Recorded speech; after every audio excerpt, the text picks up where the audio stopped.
15, então eu preciso ter 20. Entende? Então a inveja, na verdade, é a necessidade de ter mais do que o outro. E é a necessidade da posse. As traduções que falam que o amor não arde em ciúmes, talvez se refiram mais em relação às pessoas. Se bem que muita gente tem ciúmes dos objetos também. Pessoas têm ciúme de roupa, de objetos, né? Mas o ciúme mais ligado às pessoas.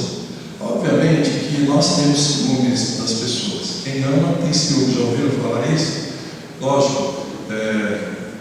Mas arder em ciúmes é quando uma pessoa julga que a outra é propriedade dela.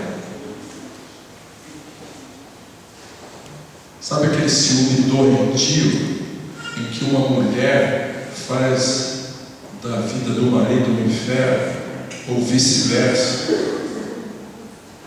Sabe aquele ciúme doentio de um pai que, quando a filha começa a namorar, faz da vida da filha e do namorado dela um inferno?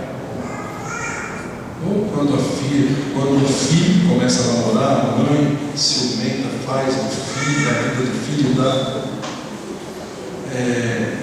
Porque as pessoas às vezes se julgam no direito de achar que o filho, ou o esposo, ou a esposa, ou a filha, ou a mãe são propriedades suas. E ninguém é propriedade de ninguém. Quando eu falo que a Maria é minha esposa, ela é minha esposa, a mulher que Deus colocou na minha vida para ser minha companheira. Mas ela não é propriedade minha, ela é propriedade do Senhor.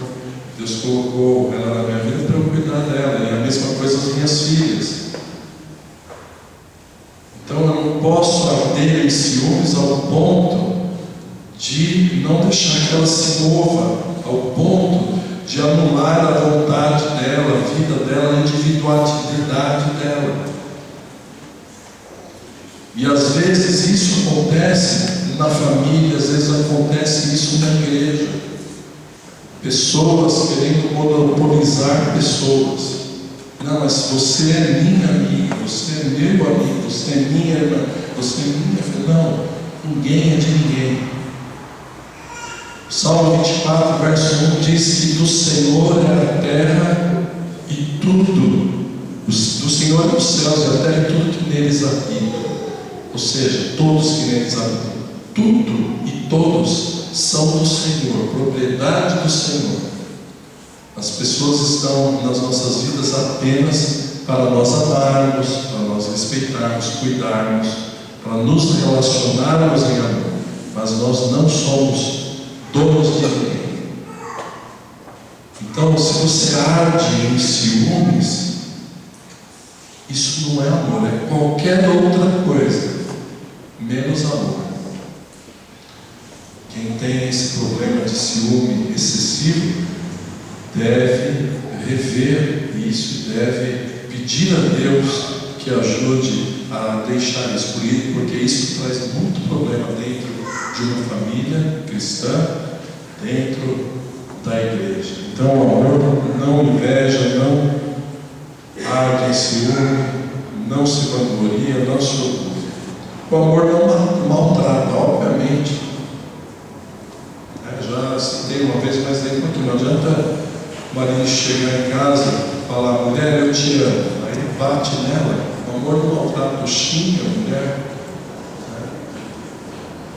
Às vezes, quando nós estamos com os nervos, com a flor da pele, com os ânimos alterados, nós tratamos as pessoas asperamente. E isso às vezes acontece.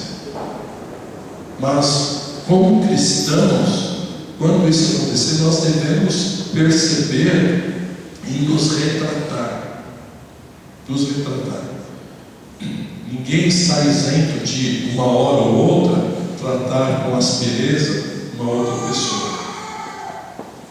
num momento de emoção intensa. Mas quando isso acontecer e os ânimos se acalmarem, nós devemos retomar a conversa com a pessoa e nos retratarmos, pedirmos perdão. Agora, há pessoas que são ásperas o tempo todo, que não têm tato nenhum para conversar com as pessoas, que tratam com casca e tudo, como se diz no popular. Isso não é atitude de amor, isso não é atitude de um cristão. E às vezes nós vemos isso acontecendo dentro da igreja. Então, nós não devemos maltratar as pessoas. O amor não maltrata, pelo contrário, o amor trata bem. O amor trata com delicadeza, com carinho. Eu sei que não é fácil, nem sempre nós estamos dispostos a isso, mas é o que a palavra nos coloca como propósito. É por isso que o apóstolo Paulo fala de crescimento. Eu creio que nós devemos olhar para essas características aqui, vendo aquilo que nós estamos falhando e vendo aquilo que nós estamos agindo como meninos e pedirmos forças para Deus para passarmos a agir como homens, como adultos, como espiritualmente maduros.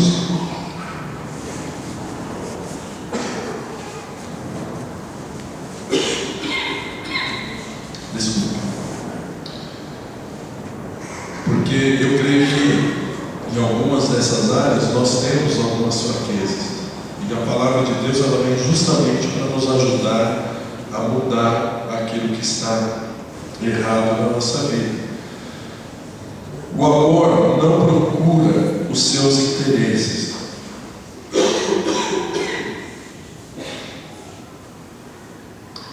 A característica talvez mais importante do amor é o altruísmo. Nós aprendemos isso com o Senhor Jesus. O altruísmo é quando nós beneficiamos alguém sem interesse, sem pensarmos no nosso benefício. Quando o Senhor Jesus veio a esse mundo entregar a sua vida por nós, Ele fez isso sem que nós pudéssemos oferecer nada por Ele. Nós estávamos mortos em nossos delitos e pecados, diz a palavra de Deus. Estávamos mortos. O morto não faz nada, o morto não pode oferecer nada para alguém. Alguém já viu algum morto fazer alguma coisa? A palavra de Deus diz isso, que o homem sem Cristo está morto espiritualmente, morto em seus delitos e pecados. Morto não pode oferecer nada para ninguém. E Cristo veio a esse mundo e entregou a sua vida para nós que estávamos mortos espiritualmente. Isso é amor. Ou seja, Ele não buscou o seu interesse, mas Ele buscou o nosso interesse. Era do nosso interesse que Cristo morresse na cruz por nós. E a palavra de Deus nos ensina que se nós quisermos praticar o amor, nós também precisamos aprender isso, a nos desprendermos um pouco do nosso interesse para pensarmos no interesse do outro. Isso, meus irmãos, é talvez o mais importante do amor e o mais difícil. O mais difícil. Porque nós sabemos que precisamos pensar no outro, mas nós temos a tendência sempre de pensarmos em nós primeiro. Mas a prática do amor sempre vai na direção do outro. Quando Jesus foi perguntado qual era o maior dos mandamentos, Jesus respondeu: amarás ao Senhor teu Deus de todo, e em primeiro lugar, de todo o teu coração, de toda a tua alma, de todo o teu entendimento, e ao teu próximo como a ti mesmo. Ou seja, Jesus, quando vai falar do mandamento mais importante, Ele aponta na direção de Deus e aponta na direção do próximo. Admite que nós temos que amar a nós mesmos, mas diz que nós temos que amar a Deus e ao próximo. O amor sempre vai na direção do interesse do outro. E aí é uma guerra, é uma luta constante, porque na verdade nós queremos sempre fazer prevalecer o nosso interesse individual. E como corpo, família, como corpo, igreja, nós temos sempre que pensar no coletivo, no interesse coletivo, no bem de todos, não no bem individual. A prática do amor vai nessa direção de nós muitas vezes abrirmos mão dos nossos interesses, do que nós pensamos, daquilo que vai trazer prazer ou contentamento para nós, para que outros sejam beneficiados, para que a maioria seja beneficiada. O interesse do outro. Eu aprendi uma lição muito grande logo nos meus primeiros dias de conversão. Eu já contei isso, acho que no culto pela manhã. Mas logo que eu me converti, uma das primeiras assembleias que eu assisti, da Igreja Batista Monte Sião, na Penha, a igreja precisava decidir como usaria uma verba que a igreja tinha. Ou a igreja guardava o dinheiro para compra de uma outra propriedade, de um imóvel, ou a igreja usava aquele dinheiro para dar entrada num piano, que a igreja não tinha piano. A igreja teria que dar entrada no piano e aí fazer uma campanha para arrecadar o dinheiro para pagar o restante do piano. E tinha uma irmã, que eu não me lembro o nome dela, Juvenália, irmã Juvenália. Ela falou: eu não concordo com a compra de piano, eu acho que nós temos que guardar esse dinheiro para comprar outra propriedade. Mas ela foi voto vencido. A grande maioria entendia que naquele momento a necessidade maior era comprar o piano. Parece que tinha alguém que tocava e não tinha o piano para tocar. E a igreja então fez a assembleia, votou, e ela foi a única pessoa que votou a favor da compra do imóvel. O restante resolveu votar para comprar o piano. Obviamente a igreja comprou o piano.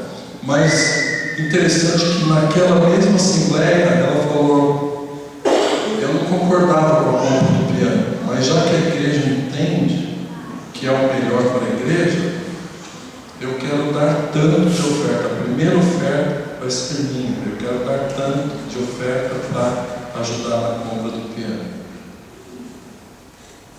Aquilo foi uma lição para mim, porque ela não concordava, mas ela abriu mão porque ela entendeu que era o que a igreja estava entendendo. E muitas vezes na igreja nós precisamos fazer isso, abrir mão do nosso interesse para que haja um bem maior, para que a maioria seja beneficiada. Isso é amor na prática. No mundo isso não tem nada a ver com amor. No mundo isso pode até ser interpretado como fraqueza. A pessoa que abre mão da sua vontade para beneficiar outro, fala: essa pessoa é fraca, ela não tem argumentos. Mas não, quando ela abre mão por amor, ela está praticando a palavra de Deus. Quando ela abre mão, obviamente sem infringir princípios da palavra de Deus, porque quando há princípios da palavra de Deus, nós não podemos abrir mão. Mas sem infringir princípios da palavra de Deus, quando nós abrimos mão, nós estamos praticando o amor, não o sentimento, mas o amor que a palavra de Deus nos ensina. O amor não se ira facilmente, e o amor não guarda rancor. Eu já mencionei isso. A pessoa que se ira facilmente, ela precisa ser trabalhada, pedir que o Espírito Santo a ajude. Uma das características do fruto do Espírito Santo na vida de um cristão é o domínio próprio. Então a pessoa que tem pavio curto, como se diz, ela precisa orar e pedir a Deus que ela tenha domínio próprio. O Espírito Santo vai trabalhar na vida dela nesse sentido. Então precisa aprender o domínio próprio, porque isso é prática do amor. E guardar rancor. A pessoa que, quando é machucada, quando é contrariada, quando é ofendida, não consegue perdoar, não consegue abrir mão do direito de ficar magoada, ela também não está praticando o amor. Porque se tem alguém que poderia ficar magoado pelas ofensas, era Deus. Porque a nossa ofensa ofende a santidade de Deus. Mas Deus nos oferece o perdão e diz que esquece os nossos pecados, porque Ele nos ama. E Deus perdoou todos os nossos pecados, todos. E às vezes, uma palavrinha assim que um irmão fala para a gente, que a gente não gosta muito, a gente fica guardando aquela mágoa, aquele rancor no coração a vida inteira e não perdoa. Então nós precisamos perdoar, não guardar rancor. Se nós ficamos guardando mágoa, rancor, nós estamos agindo como bebês espirituais, meninos. Mas nós precisamos crescer. O amor não guarda rancor. O amor não se alegra com a injustiça. Obviamente, o crente ele precisa ter compromisso com a justiça e com a verdade. O amor, aquele que mente, obviamente não tem compromisso nenhum com a verdade. O amor tudo sofre, tudo crê, tudo espera, tudo suporta.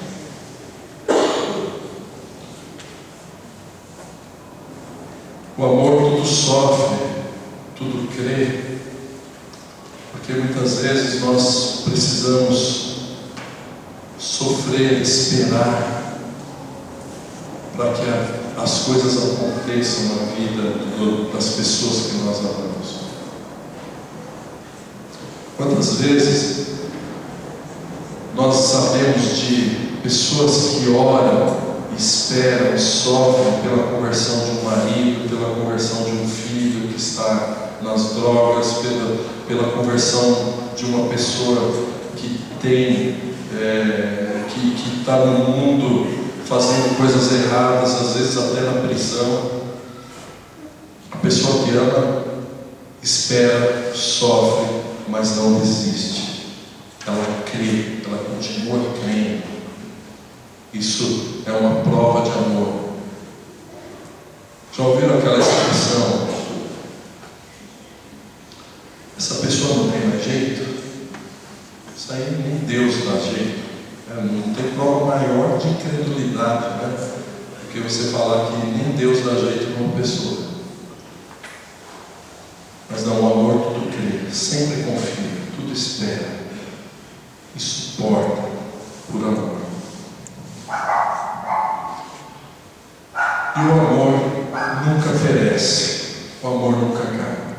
Aqui fala de alguns dons, para encerrar, no verso 8, fala de alguns dons que podem desaparecer. Profecias desaparecerão, línguas cessarão, conhecimento passará, ou seja, tudo pode passar, mas o amor sempre vai permanecer. O amor de Deus sobre as nossas vidas e o nosso amor a Deus, o nosso amor ao próximo, porque os relacionamentos eles precisam ser baseados no amor prático, no amor que visa sempre o bem do outro, no amor que não se resume em declarações, mas no amor que se mostra através da prática de atitudes.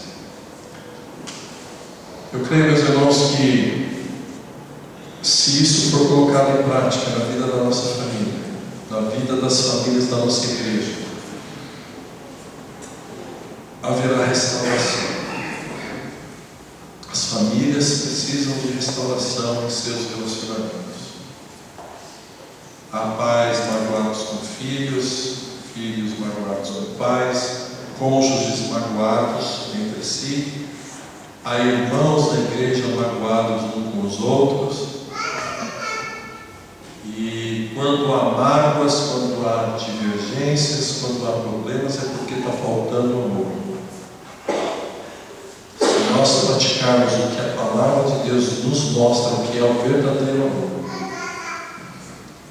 as mágoas cessarão e nós viveremos em paz, nós viveremos em união e cumpriremos o propósito de Deus para a nossa vida, que é o crescimento espiritual, que é o amadurecimento espiritual e vivermos para a honra e glória do nome dele. Deus abençoe a sua palavra em nossos corações e que as nossas famílias e a nossa igreja sejam fortalecidas para a glória do nome dele. Oremos. Deus e Pai, louvamos e agradecemos o teu nome, porque a tua palavra nos ensina a amar. Não o amor poético, mas o amor prático, como o Senhor nos amou, entregando o seu Filho na cruz para morrer por nós, para o perdão dos nossos pecados. Ajuda-nos, ó Deus, a crescer em amor a Ti e aos nossos irmãos e à nossa família. Em nome de Jesus. Amém. Vamos nos colocar em pé, vamos cantar o hino de número 569. Vamos cantar o hino inteiro. Ele tem 6 estrofes, mas as estrofes são curtas e esse hino tem a letra que justamente do capítulo 13 de 1 Coríntios. Cantamos.